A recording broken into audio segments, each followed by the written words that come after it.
Well, hi everyone. Let's see here. So, welcome to the science track. Very happy to have you all.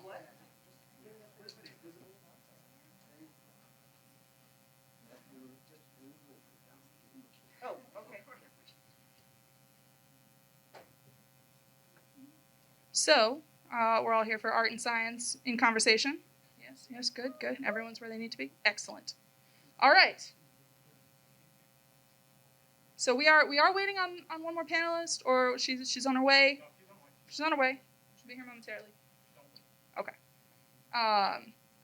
All right. So I'm pretty sure everyone's been behaving with the masks, but just to reiterate, mask stays over your nose and mouth unless you are taking a sip of water or eating something real quick. And also, if anyone was like, I just put on one of these, cheap masks today and my ears are kind of hurting, we do have some wonderful KN95s that do the loopy behind your head. If anybody would like one, please can get one. They're ready. Yeah. You're also welcome to get one after the panel if you change your mind, whatever it is. No. There we go. Beautiful. Ooh, you got a receipt. Yeah, absolutely. Safety is important. Does anybody else want? I can come to you. No? Beautiful. Other reminder is to please keep your phones on silent. Please double check that now. Just to, respect the time and opinions and thoughts and words of our lovely panelists. All right. And let's see what else we've got. Oh, yes. And then, of course, if y'all have not heard yet, our big charity that we are promoting with this Dragon Con is the Big Brothers Big Sisters of Metro Atlanta. So what is happening is Wonderful Dragon Con is matching the donations up to, I believe, $100,000.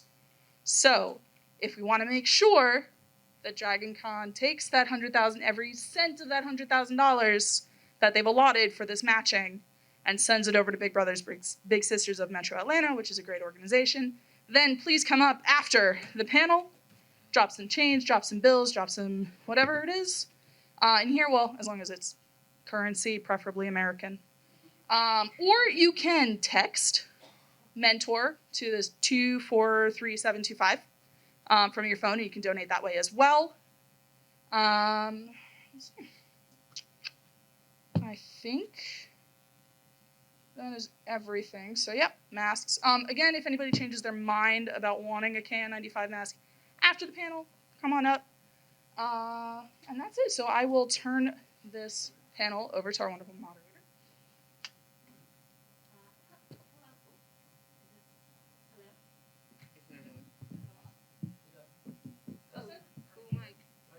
Does this work?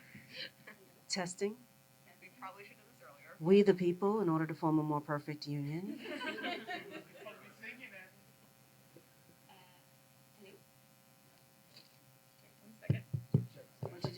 Check.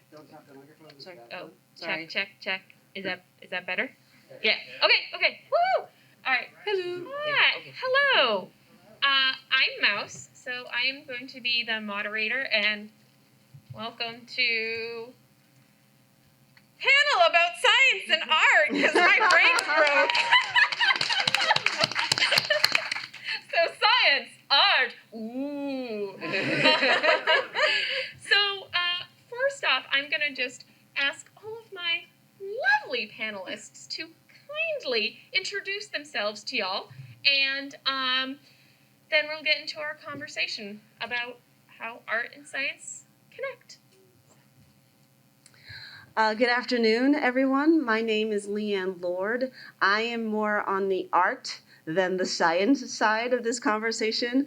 I am a stand-up comedian, author, co-host of both Point of Inquiry podcast from the Center for Inquiry, as well as Skeptical Inquirer Presents, which is a series of live online presentations from scientists and authors and folks who care about advancing media literacy over conspiracy theories and critical thinking over magical thinking.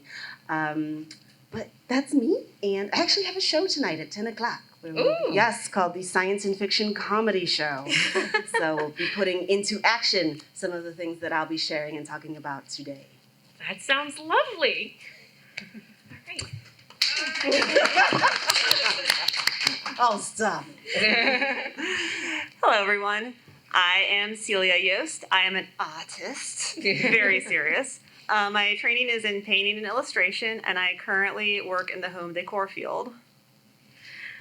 Hello, I'm Theda Daniels-Race. Again, one of these things is not like the other. I guess I'll be the scientist for today, or Dr. Race, as my students call me. I'm a professor of electrical and computer engineering now at Louisiana State University. Spent a whole lot of years at Duke University and a whole lot of years before that in school. So, and actually, when I was 5, I wanted to be an artist and a scientist, believe it or not. But I overheard my father, and the artists don't get angry at me, but jokingly he said, oh, you know, artists only get famous after they die. And when you're 5 and you hear that, I was like, science all the way. Okay, and but I still I greatly love and enjoy the arts of all forms, performing, different media, etc. All right. So my first question to all of y'all is, what does arts and science mean to you? So, whoever would like to go first. Oh, they're looking down here. Okay. Well, I guess as an academic, this is actually an amazingly timed panel for me, because recently at my university, they started a school. You know, you have colleges of and schools of. So I'm in the College of Engineering, but LSU started a School of Collaborative Academic Programs, or SCAP as I like to call it. They were saying SCAP. That's too close to a hunting term. You know, I'm like, really? SCAP? But okay, you know, change the last letter. But School of Collaborative Academic Programs, I'm the program director for that. And what my job is in that regard is to try to encourage faculty of differing, oftentimes disparate disciplines to come together and come up with actually new degrees or new program certificates that the students can get. So a simple one that right now that's being worked on is we found a lot of students, folks in the German department found a lot of students were taking German from engineering and some of the STEM disciplines. And so we're looking at in German and engineering program certificate, where the students will have an opportunity, of course, to learn the language, but in learning it, they'll learn things in German. It's like if somebody goes, get off the factory floor in German, they'll know to run. But more importantly, they'll get internships with companies and get a more global view, which is so oftentimes many of our students are kind of tunnel vision of, you know, just one state or 2 or 3 states away. So that's one thing we're working on. And another big one that I hope to see in time is cybersecurity is the big deal now, right?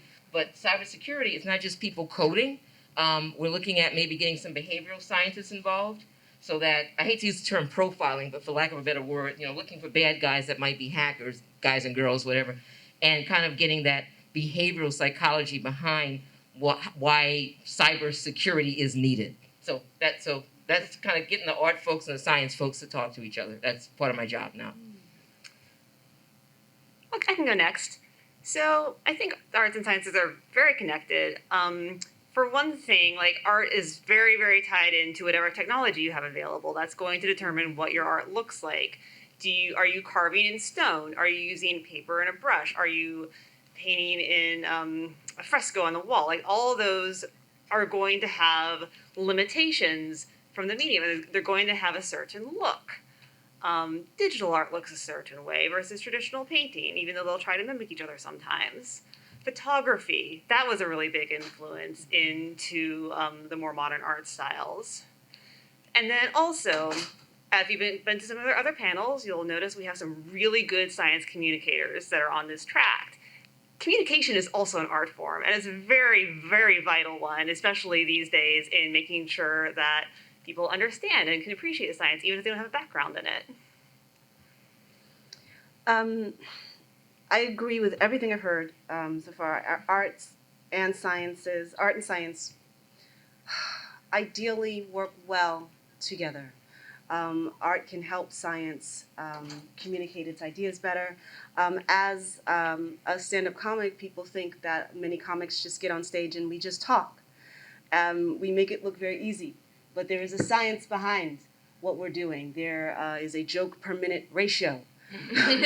You know, when you do late night TV as opposed to what you do in a club, and the science there is balancing out how many syllables you use in a sentence versus how drunk are people getting throughout the night. So we are doing that math and science real time in our heads on stage while that's happening. It's a fun way to combine that. But yet again, so there is work involved. And if it doesn't look like there's work involved, it's because we've already done the work, if that makes sense. So.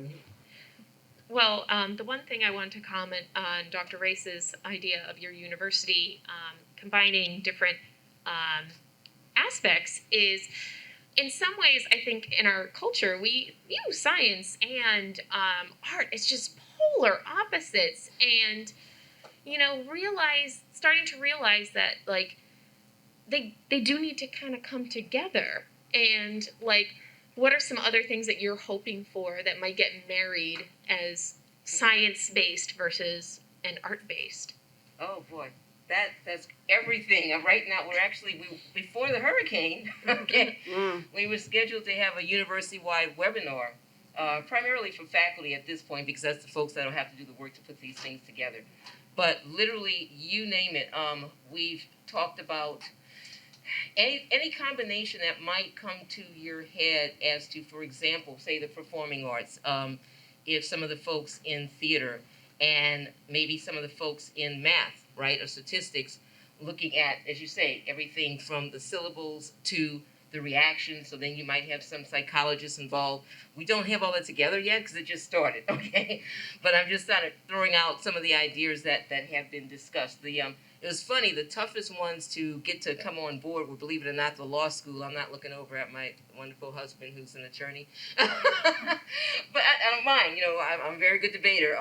No, but understandably, but we would like, right now there are degrees that are combined. For example, you can get, I believe it's a master's in digital media arts and engineering. And another little side note is, even though my appointment is in the division of electrical and computer engineering, half of it, the other half of my appointment as a faculty member is in what's called the Center for Computation and Technology. And that sounds real STEMmy, right?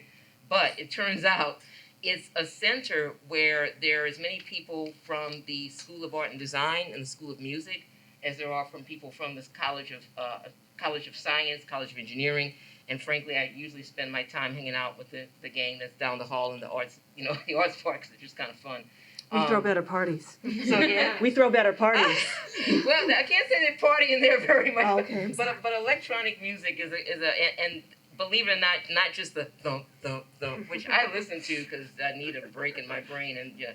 But ooch ooch ooch. No, they do things that I've brought family members to, and I was like, okay, I know he's gonna go to sleep, and he's not gonna laugh at this, but like lights and sounds, and what's interesting to me, one side note is I went to one of these performances of an artist, right, who was taking sounds and music and just making these flashes. The first thing I was worried about was somebody having a seizure, because literally there are people sitting in the front row and they were just like, and I went to one of my colleagues who the man that was doing this, and I went and asked him, I said, look, it's really interesting. I said, I'm a layman to your field.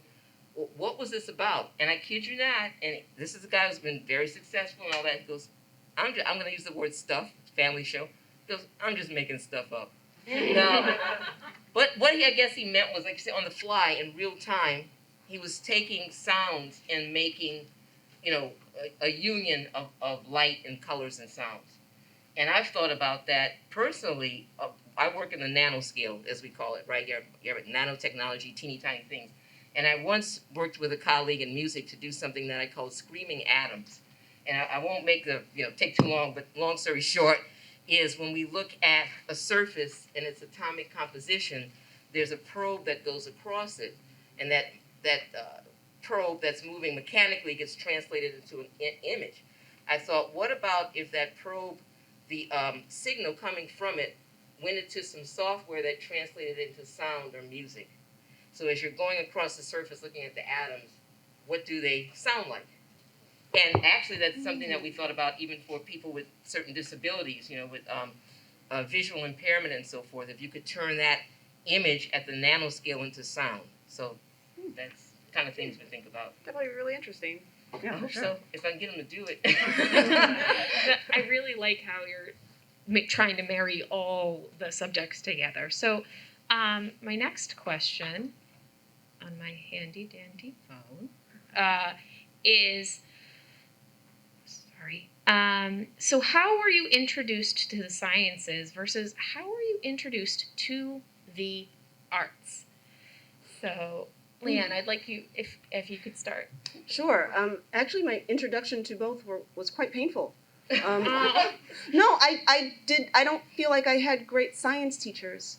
And so I shied away from the arts because I didn't think that I could do it. Art, in terms of visual arts, I had a terrible art teacher who you had to line your pencils up on the desk in a certain way and draw and do art in a certain way. It was very rigid. It wasn't very artistic at all. And I got turned off from art in that sense.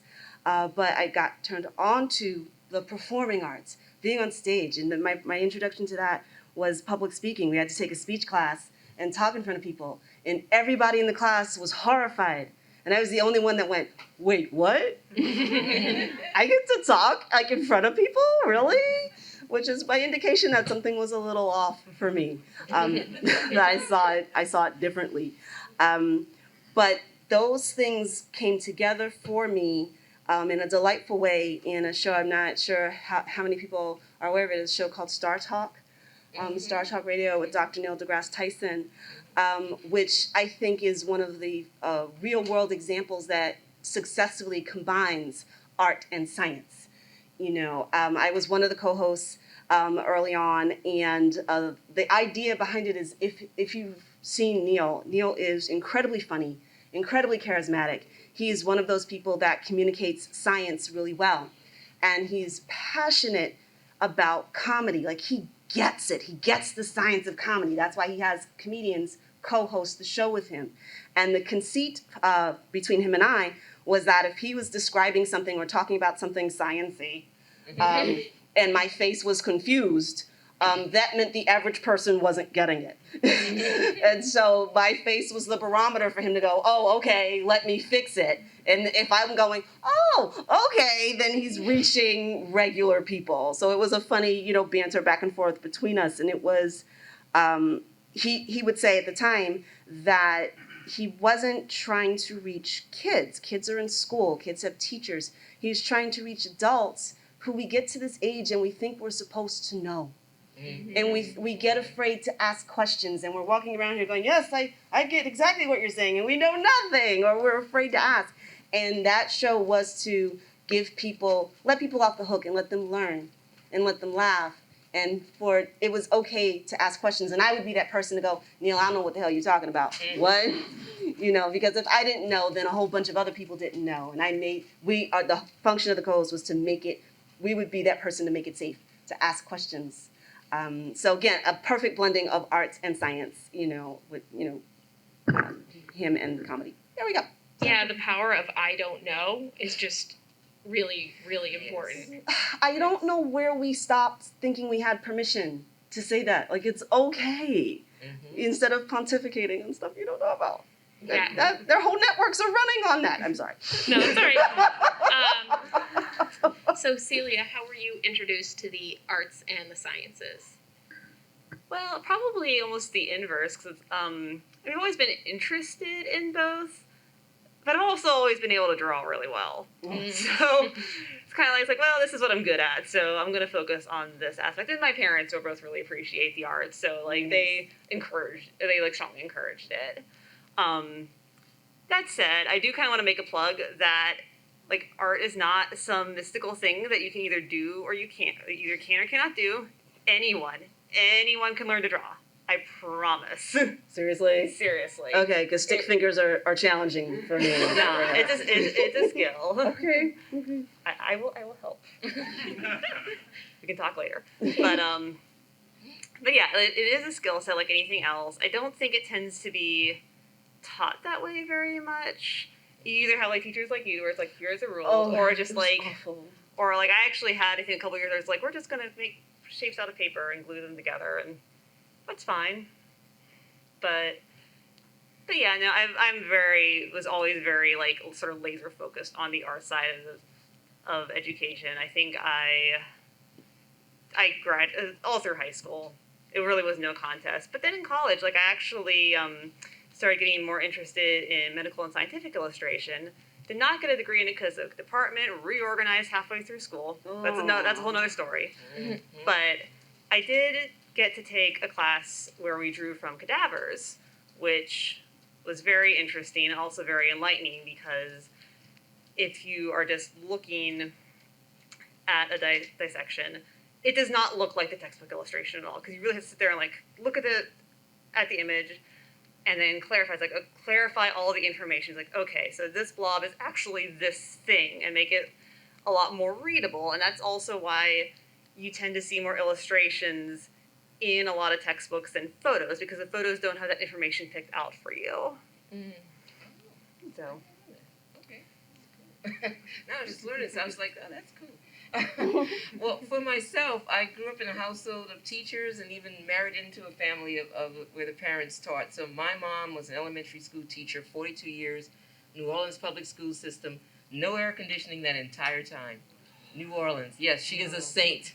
There are literally students that were in their 20s that would call back. Who remembers their third grade teacher? But they remembered her.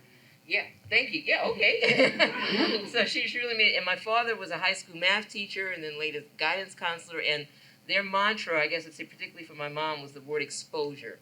And by exposure, she meant whatever. I mean, Louisiana school teachers were like the second lowest paid in the country practically, right? So, but like there's free storytelling at the library or, something in the park. And as I say, I grew up as, New Orleans, a lot of the schools are parochial schools and, it's one family. So I was like an African-American Catholic kid who went to Catholic school in the school year and Jewish day camp in the summer. Because that's another story. But basically it was the pool that at that time that would accept people of color to come. Not just that. My mother wanted me to learn how to swim. And just a quick side note on that is we were at the Y, but they weren't teaching the little kids. So she called around the city. This is my mom. And she was she saw this pool at this place, and she called him up and had this chat with the gentleman and so forth. And she said, well, before I hang up, I should probably let you know our family is colored, right? This was the 60s. And this was a Jewish Community Center. And I love the man's answer. She didn't tell me this years later. He says, my people have been persecuted for thousands of years. Come on down. And so, Mazel. Mazel tov, right? Yeah. So I know a little bit of Hebrew and all, Yiddish. But that being said, my sister and I were very much exposed to, a range of things. And like I said, I married into a family. My late mother-in-law, still chokes me to think about. My sister-in-law sitting there. My late mother-in-law was an elementary school teacher. Our late father-in-law, who passed just a couple of months ago, was a university professor and upper administrator. So from K through university, we were covered. And in my in-law family, they had 5 kids, so they've got 2 that went to law school, 2 that went to med school, 1 that went to med school and law school, that's him. And that didn't get sued. It was just like in both fields. He delivered babies and then later got a law degree. Older brother is an attorney. My sister-in-law went to law school, and as she tells you what she did for the government, she'd have to kill you, right? Yeah. But no, my other sister-in-law is in psychology. Did I get anybody? Who else did I leave out anybody? Huh? Respiratory therapist. So there's a lot of medical law and all of that, which sounds very STEM-like, but you think about it, that's a very creative group of people. My own sister is an accountant by degree and has an MBA, but she made all of the decorations and decor for our wedding years ago. And anything that looks nice in the house, she's done. She comes to my house and goes, you should do this and you should do that. And I'm like, that is great. You do it. And if you came to my house, you'd be like, but it's like, it's functional. The kitchen's functional. It's ugly, but it's functional. But I'll just say, I just wanted to read this to you guys because the thing I was telling you about this School of Collaborative Academic Programs, I had to put together, this is 1 minute and 20 seconds, it says, that I had to put together something to describe it that was going to be used in a video by the sort of PR people for the university. And so this is what I wrote. It had to be like, someone narrating it, right? So it said, as a scholar, you're always pushing the boundaries of knowledge and striving to be the first. Got to catch the faculty, right? First to discover, first to design, first to compose or create. And you enable generations of students to do the same in your area of expertise. Yet haven't you met that curiosity or cause-driven student who also wants to be the first? Maybe it's the student of literature who wants to impact climate change, the engineering student who wants to affect how politics influences innovation, or the up-and-coming performer who embraces both an entrepreneurial and artistic spirit. Is there a way for you to realize your dreams of scholarly first alongside students and colleagues who share your vision? The answer is yes. At the LSU School of Collaborative Academic Programs, we provide academic programming to undergraduate and graduate students involving deep integration across disciplinary boundaries. Join us as we explore student-inspired yet faculty-driven new ways of thinking, develop new degree programs, and forge new academic pathways into the evolving workforce landscape of the 21st century. So I did my best. I've been told, you can write for an engineer. So, but that was the narration that I put together for what would be a video. But that kind of describes, I hope, some of the things that, literature, climate change, engineering, politics, because there's can be politics behind innovation. So I heard something in what you were saying earlier that I think is really important, and that word was exposure. Mm-hmm. And how fortunate it is, the younger the better. The more you can be exposed to science, the more you can be exposed to art, and not as a binary, but as being complementary, so that you don't have to choose. So you get someone who's a lawyer who can decorate. That you get to encourage. It's not, I don't have to choose one. I can be whatever. And I almost feel, I don't want to say by college it's too late. It's just further down the path than I think we'd like to be. But just getting it on the ground floor, so to speak. Who can you be? I thank my mom, especially, and my dad for that. I'm sorry, let me take that back, because I don't want to be ageist. You can make a U-turn, you can make a change, you can make a turn, you can learn at any point when you choose to. Yeah, that's a really nice. That's a really nice way to put it. And I mean, I do think it gets a little harmful the way we say, "Oh, this person, so and so's left brain or right brain or all of that," and just like. I'm out of my mind. I don't care what side you pick. But I do think that is not a helpful way to just think of people, because everyone has different abilities and different likes and interests, but it's not no one's all just one thing or the other either. What, you can't be sorted into 4 separate houses based on your personality? Well, hang on. Sure. I'm Ravenclaw with a dash of Slytherin. Yeah, that's much more complicated. So I have this other question of how does science influence art, or art influence science? And I just have one quick anecdote. So I learned in my undergrad studies that Roman statues were painted really bright colors, really bright colors, and they didn't find out until they could spectral analysis. And it's just what are we missing when we don't apply sciences to art? And I was Celia, with your art background, what you might add to that. So I think part of that too is I think the Victorians also cleaned them. Right, I forgot about that. Because Victorians are awful. True. Oh, no. Yeah, I was going to do a caveat for Bridgerton. Bridgerton's amazing. Fair. But they clean statues. Yeah, so I mean, as far as historical research, I mean, yes, the science is very helpful. Also, kind of go the other direction. A lot of the modern painters, so by modern painting, I mean from 1850 through 1970.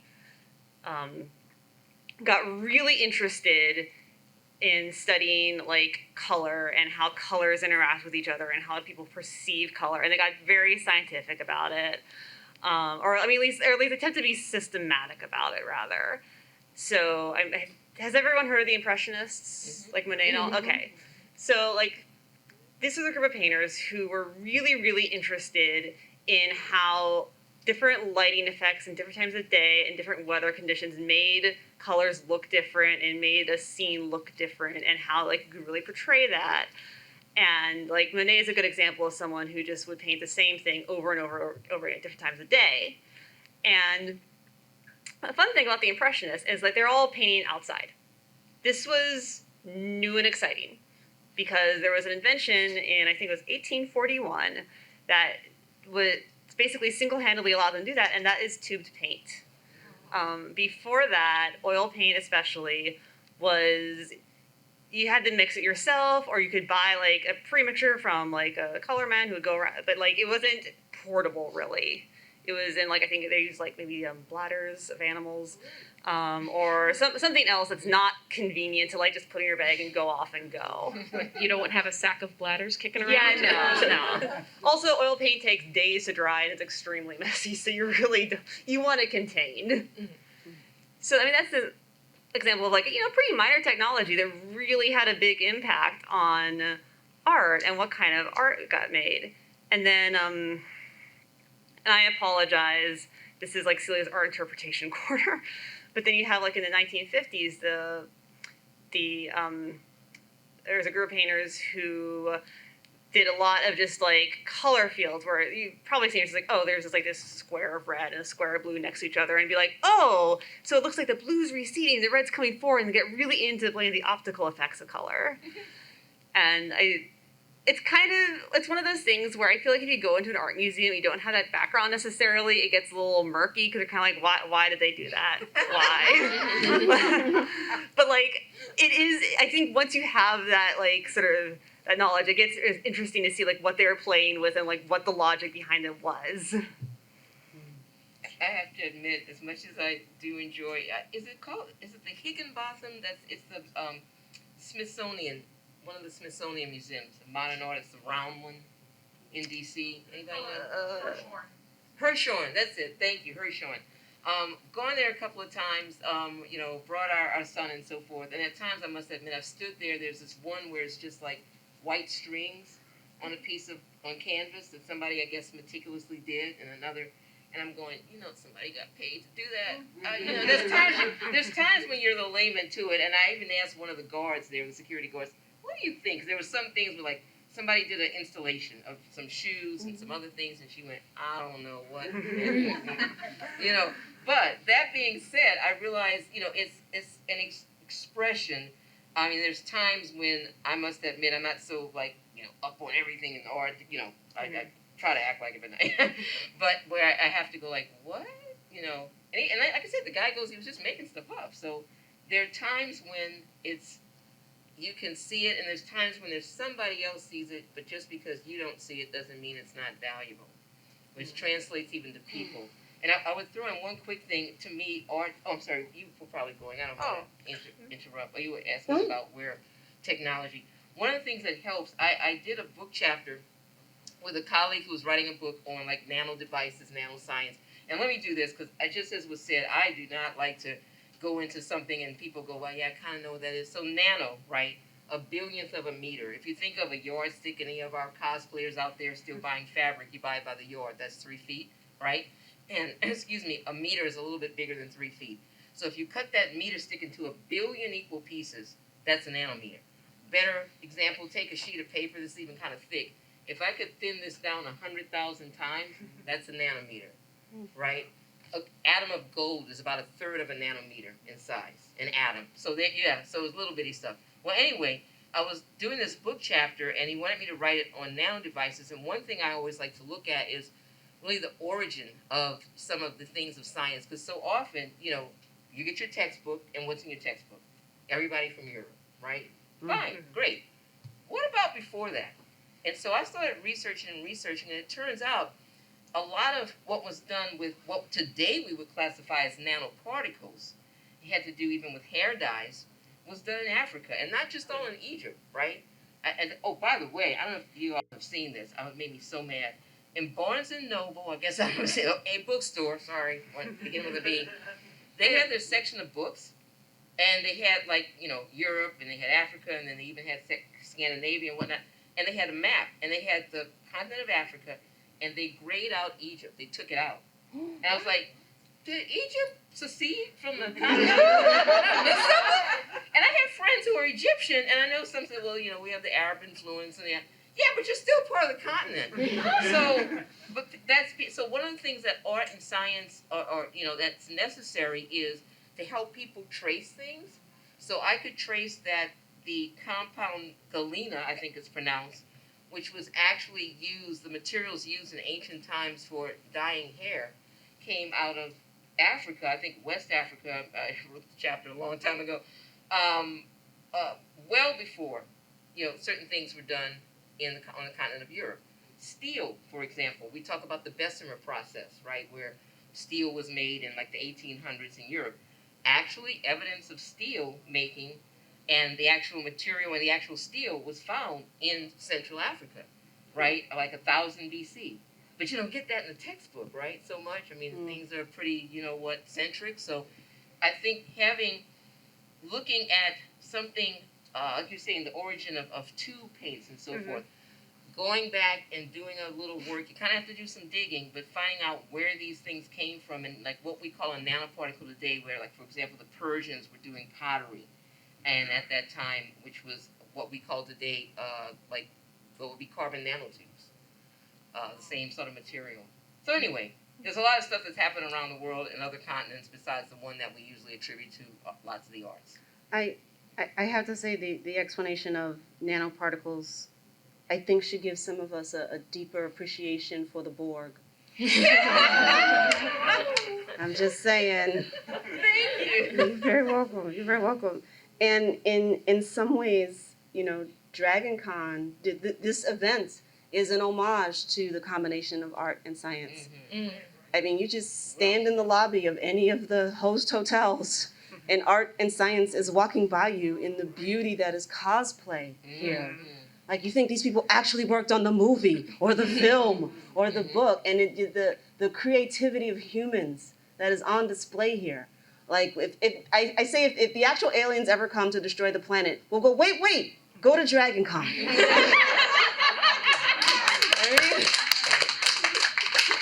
That actually might save us. But I want to say that, Celia, I think you really hit the nail on the head, because the original question is how does art influence science or science influence art?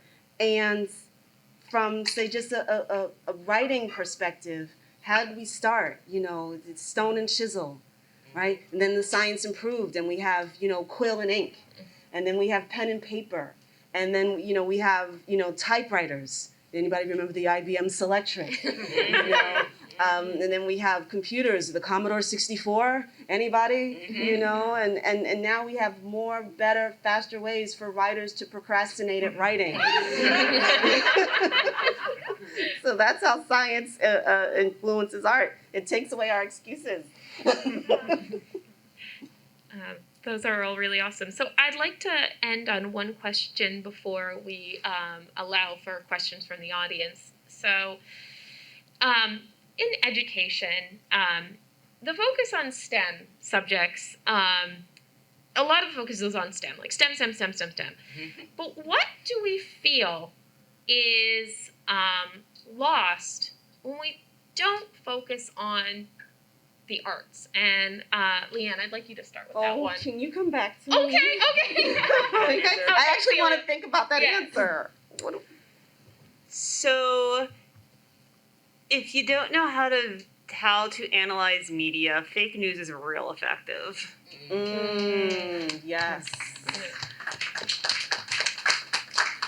Like, that's pretty much, yeah. See, that's why I waited. That's my answer. Mic drop. Yeah, exactly. Right. But I'll just add, so I'm happy to say that I think at a lot of universities, and you don't see it as much maybe as publicly, but STEAM has become the term, right? So science, technology, engineering, arts, math. And I know there's more. You could say humanities, social sciences. That'd be too long of an acronym.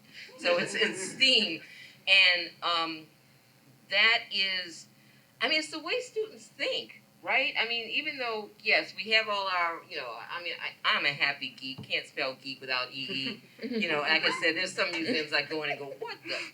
Come on. But other times, I mean, what really attracted me, you would not have seen me in this, 10, 15 years ago. I was like, what in the world? But our oldest, I went to pick him up from a con, a small local one where we live, and I walked in, I went, because all the cosplay, and my husband goes, they got you. And I was like, gotta take a picture here, all this stuff. I had no idea that this, even existed.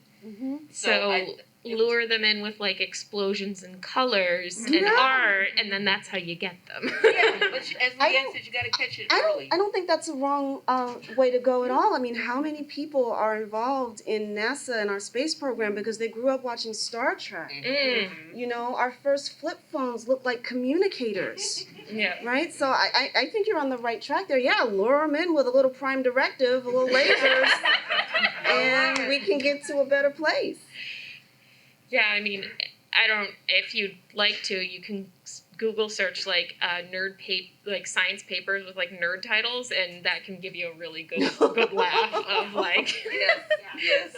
Just I can't take one off the top of my head, but it's fantastical something and where to find them, and you're like, oh, mites, great. So I would like to give some audience question and time for audience participation. So, but first off, thank you all. And so if you'd like to, just for accessibility issues, raise your hand quietly and then eat the mic. So bring it really close so everybody can hear what you're saying. See, now I want to see somebody raise their hand loudly. How does that happen? Oh, okay, thank you. I needed the lesson. I'm sorry, I'm an elementary school teacher, so it's raise your hand quietly, friends. Thank you. That's pretty good, right? See, it's a science track. They don't play here. I really don't have a question. I actually have a comment, and y'all can look at the comment. To me, with art and science, there's the science, which can be very, very technical. Mm-hmm. The actual, because I do the astronomy live after 11:30, after I've taken a nap. And when you're actually looking at the telescope images, and it's a lot, it's very, I was like, oh, that's what it really looks like, because that's not what I see. And then if you go to NASA's images or into the Hubble images, there's always an artist's rendition. That makes sense to me once I see the artist's rendition of what the science is trying to explain. Because if I didn't have that, it would be so much harder for me to visualize what is going on sometimes. And that goes with what you were saying about the diagrams of the body and stuff. So in other words, art can translate science, and it's another way to understand. Nice.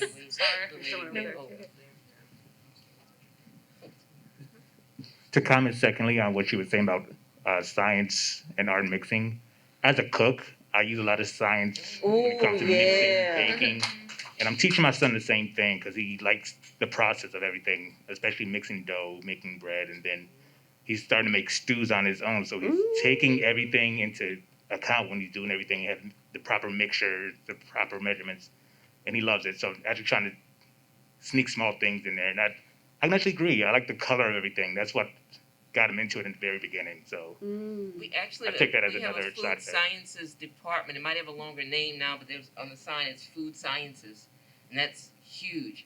I've gone in there a couple of times. They wanted a couple of guinea pigs for things, but certainly I'm like, I'm not eating that. I don't know what that is. But other things like what look at these pictures and what does it, But yeah, there you can get a degree in as well as in the science of food if you so desire. See, this would explain why I'm not such a great cook. It really does, because I'm not doing science in that kitchen. Or is it a different kind of science? Oh, yes. Combustion? No. Oh, yes, there we go. I mean, I just wanted to meet a fireman, so yeah. That's a way to do it. Well, I did say lead them in with explosions. Mm. So, any other questions Yeah, from we the did have it. audience? Also, I would just like to say there's a webcomic from many years ago, but they had a thing and a merch about it, but it was baking is science for hungry people. And I just- That's a good one. Was that- that what was science that? for It was- hungry people? Yes, I like it's that. questionable content. That's the one. Hi. I've probably been as interested in art and science, from a small kid age, that sort of thing. And I think they're very similar. It's all about, interpreting and perceiving the world and communicating that. And unfortunately, I think the antagonist that everyone tries not to mention is capitalism and business and things like that. And there's this, even with science-oriented media, there is a resistance towards ignoring what scientists have to say and kind of having them there as little convenient puppets. So when somebody says, hey, none of this is accurate, they say, yeah, but we had a scientist on the staff who we shut in a room and ignored. Is there any motivation or proper ways to motivate, big media and outlets like that to take, actually advice more into consideration? So I'll try that one. I think to be very realistic, as much as, I'm happy to say that I enjoy the arts. When I was an undergraduate, which was at Rice University, we had 2 camps, right? Just sort of lovingly. We had SEs, scientists and engineers, and then we also had, everybody else was called academics. And an academ, it was sort of a put down, right? It was like SEs and academics. And as a matter of fact, at that university, if you majored in biology, chemistry, physics, the basic sciences, you did not get a BS, you got a BA. The only BS was in engineering, I know. Yeah. But it had to do with the number of credit hours, so I was told. But regardless, to your point of how do you get, the fact is, let's just, be honest. We have kids at LSU, which is, good state school, but it's, it's not MIT or whatever. But you can major in petroleum engineering after 4 years, get a job making $90K, right? $90,000 or more. So the fact of the matter is, say for example, engineering is, if not the highest, one of the highest paid 4-year degrees. So that is attractive, and I'm guilty as charged too. I'm don't mind that. I love the basic sciences, but I also wanted to have kind of plan B. And so when I looked at it as a kid, I was 5. Actually, it sounds crazy. It's another story. When I decided to get a doctorate, because scientists had doctor in front of their name, I wanted to do science. And I knew Dr. Einstein. I knew in the cartoons there was a Dr. Frankenstein. And so that sounded and I asked my dad, what's a PhD? And he said, well, people go to school, blah, blah, blah, and I heard the word doctor. I said, oh, that makes sense. They're just very practical, little kid. Okay, I want to do science. They call him doctor. I'll get a PhD. And I did. I also have no ability in sports. But anyway. But yeah, I think you have to, the honesty of it is, where's the power base? And it is in the money to an extent, right? So if you want that scientists to not be ignored and to bring that fact to media and to get away from the fake news, you have to be part of the power base in some way, shape, or form. It is wonderful to say, here's the beauty of life, biology of life. Here's the beauty of how light affects this. And the folks with the money making decisions, well, that's very nice. But you're not affecting my life. You're not affecting the economy. You're not affecting my power base. But when you can touch and even, if you will, attack and chip away or knock down a power base because you are in a position of power, you get listened to. Well, I think if we keep going the direction that we're going and not addressing climate change and having hurricanes like Ida that rip through New York City, that most of the planet will be destroyed, and then we'll get a chance to start over and do it the right way. So, yeah. Yeah, you gotta convince them it's actually gonna cost them money to not do it the right way. Mhm, Which is yes, the, yes, like, exactly. sad. I mean, yeah, capitalism is a problem for a lot of ways. Also, you should pay for an actual graphic designer. That's the other thing. And a lot of companies don't want to have that in house, or just be like, it's just you don't need that. That just like makes it look pretty.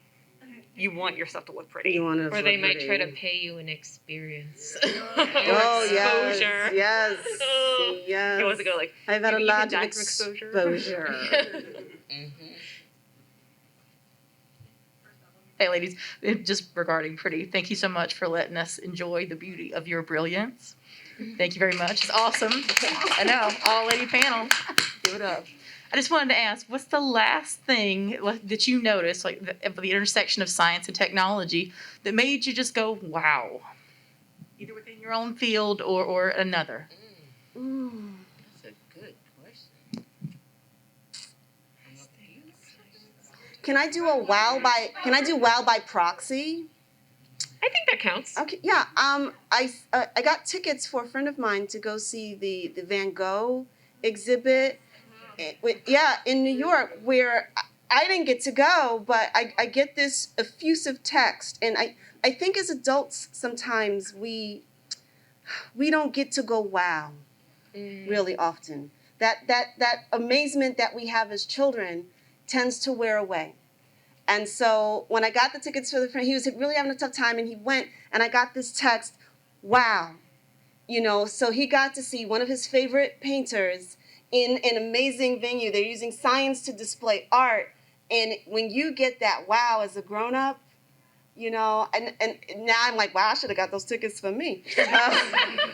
But yeah, that's a nice little, now capitalism is involved there, but I think for a good thing that you get to see and appreciate on a scale that you would not have done 10 years ago or even 5 years ago.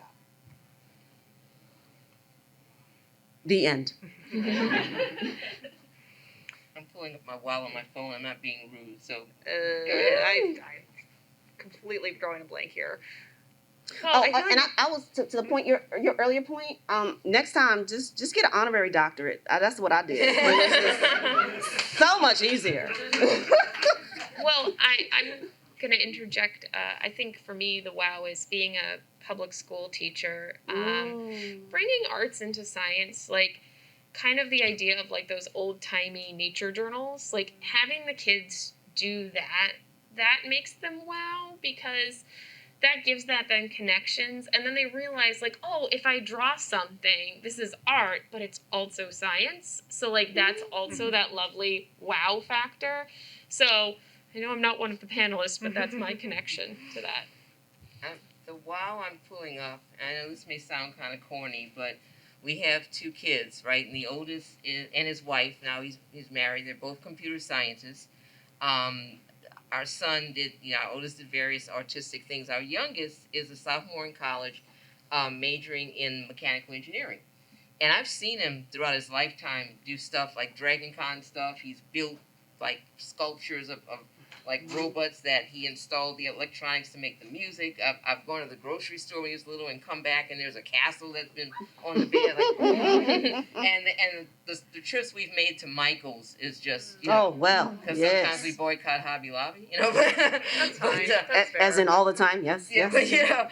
But for Mother's Day, he and his girlfriend, all these years, this child is 19 years old, he's done all these artistic things. If you saw them, a lot of people have said wow when he's brought certain things to cons. We did not know, I did not know, I don't think either of us knew he could paint the way he did. And I don't know, you can't really see this, and I'm going to show it to the artists here on the table if anybody wants to see it afterwards. He did the side with the light, and his girlfriend did the side with the night, and there's little people there, people sitting on a tree. He did this painting on this huge canvas that's been sitting in the house. And it was the Mother's Day gift. And it almost makes me cry to think of it. But he did one side of light, and it's an actual tree and sun, and a young person sitting under it. And then I guess the person grew, and it shows the side of dark that his girlfriend did. And they went like, Happy Mother's Day. And this is the same boy who also built a hydroponic, kitchen table for the kitchen, growing herbs and so forth for her mom. He had piping and stuff and the little fountain and all this stuff for like a month in the bathroom. And this one's married already. No, that's the one. That's the one that's 19. Oh, okay. Woo. Back off, Cougar. No. Well, that could be an interesting experiment. There you go. No, he and his girlfriend may be the one, but this is it. So anyway, so that was my wow. When I got that, I was like, you did that? Yeah, I mean, and because I did what I'd seen him paint and draw before was nothing like what is a very, I thought he would like do something abstract or some fingers or macaroni, whatever. He did I wouldn't leave it. He did what I would call a real painting. He and the lovely young lady that is his girlfriend now, and I'm going to leave that there. So that was my wow. He is our mechanical engineering major, who after all these years known him all his life, didn't know he could paint the way he paints. So And that was my Beautiful. Celia, do you have any wows? So I was trying to think of something that wasn't a wow. I was like, oh, wow, that went wrong. I think that's acceptable. But no, and this kind of ties back to an earlier question. So when I was growing up, we had this book called Our Universe, and it is this beautifully illustrated, just sort of like intro to space. I think Michael Whalen, who's a fantasy illustrator, did a lot of the illustrations, and there was one section he did. There was all the planets, and here's some aliens that could live on the planets, and I pored over that book when I was a kid. That was probably one of the most sort of personally inspiring books that I had, was just this illustrated space book.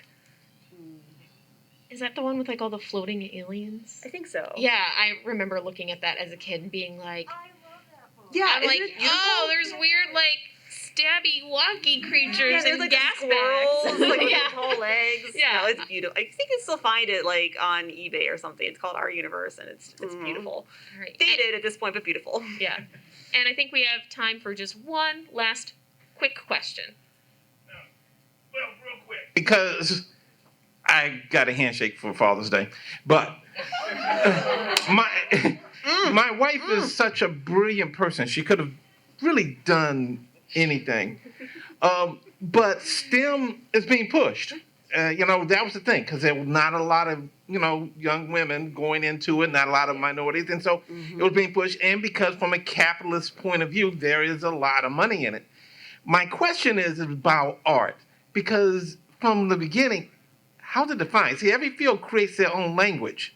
Oh, yeah. And I'm not sure art is really defined in a way for the public that they understand the breadth of it. Because when you hear art, the first thing that most people, they seem to think just drawing. And so my question is about your view on the expansive nature of it, and is there a better way to show that to people, to show that there's the amount of variety? All right, 30-second responses. Okay, I got this. I'm an art school veteran. I've been involved in this argument that's lasted for over an hour. My personal definition of art is it is creation with intent. That's it. Writing that down. And yeah, it's very broad. I mostly talk about visual art because that's my wheelhouse. But I mean, it's really at the end of the day, it's creation with intent. If you want to maybe narrow it down a little bit more, creation with the intent to communicate. That's it. Nice. All right. Wow.